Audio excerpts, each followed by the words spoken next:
So what I wanted to catch here is to see if there's solvent in the system. They flushed. I smelled something funky coming out of here. It won't hold vacuum. You see we're at 900, 1,900 microns. I turn it off. I didn't explain this in the first video when I was taking this. Now this is the third time I'm doing this, and it's doing it much slower. It's going all the way up. The first time I did it really rapidly, like there was a leak. And the second time I did it, and I said, damn it, this would make a great video to show you what happens when you have solvent in the system. And the more times you do this, you flush the solvent out, and it'll do it slower and slower before it loses vacuum. Looks like I got most of it out. But you can prove whether you have a volatile solvent still in the system with a micron gauge. And this is what I don't understand. In this day and age, especially if they're using volatiles and their OEMs and stuff like that, say, oh no, you might leave solvent in the system. That's because you have analog gauges and you don't have a micron gauge, and you can't prove that the solvent has flashed out of there. You don't use nitrogen to flush the system, to sweep the system. This is what happens when ignorance is in a management position.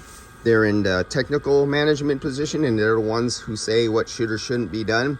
And they're going off past reference from the 1960s and 70s. They're taught by an old guy to a younger guy, and he goes his whole life without learning anything. We're going steady now. And because they said they cleaned out and they flushed out the stuff, and I was able to prove that it is a volatile solvent that is flashing out of there. I don't know if they use brake clean or what. It came out pretty rapidly. I could smell it through the exhaust. But all this stuff with these old geezers who are in charge, who have no education other than word of mouth, and kind of like in the campfire when you're in school and you whispered in one person's ear a set of instructions or a story, and they're pass it around 20 people and it's all screwed up by the time it gets to the last person. Well, this is what the automotive industry is like, with the old geezers who are allowed to run it, who shouldn't be in this industry.